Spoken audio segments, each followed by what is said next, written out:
the chair recognizes Representative Krause to close. Thank you, Mr. Chairman. Thank you, committee members, for your time and your patience with those witnesses. And I want to thank the witnesses again, many of who traveled many hours to come testify before y'all today, for their effort.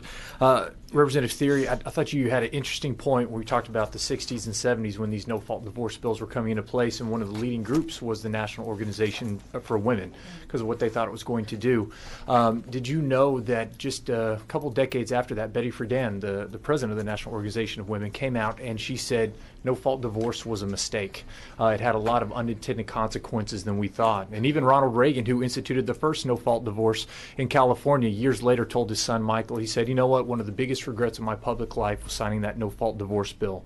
Because it starts with good intentions. There's a lot of reasons that it was put into place.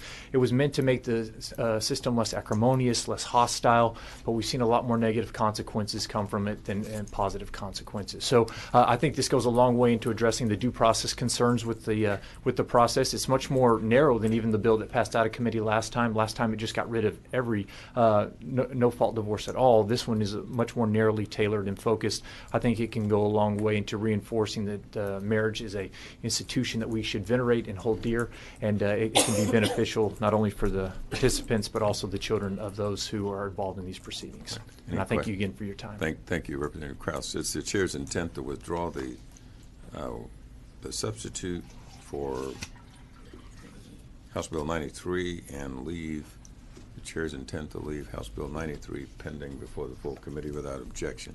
Don't go anywhere. Thank you, Mr. Chairman. Chair is none.